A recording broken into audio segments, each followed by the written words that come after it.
ఏ విధము చేతనైనా దేశమునకు దేవుడు నిరూపించబడాలనే ఒక రోషం కలిగి సేవ చేసిన దైవజనుడు తాను చేసిన నిరుపమైన సేవా పోరాటాల ఫలితంగా ఒక పట్టణం స్వచ్ఛందంగా రోడ్ల మీదకి వచ్చి యెహోవా దేవుడిని కేకలు వేశారు. అలాంటి పరిచర్య ఎక్కడ మనం చూడలేం.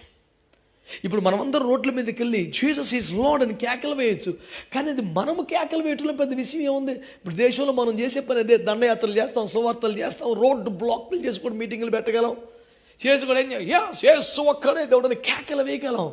నేను అన్నా నీకు సౌండ్ అంతా ఎప్పుడు మందే, అవతల నుంచి ఏమి రాదు. కానీ ఏలియా సేవలు వచ్చింది ఏంటి తెలుసా? బయలుదేవుడా యెహోవా మాకు తెలియదనే వాళ్ళు కొంతమంది, అయితే బయలు దేవుడని 450 బలిపీఠాలు కట్టిన వాళ్ళు ఇంతమంది.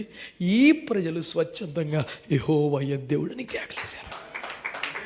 ఒక పట్టణము ముక్త కంఠంతో యేసయ్య దేవుడని ఒప్పుకోవటం అంటే చిన్న సేవ కాదు కదా.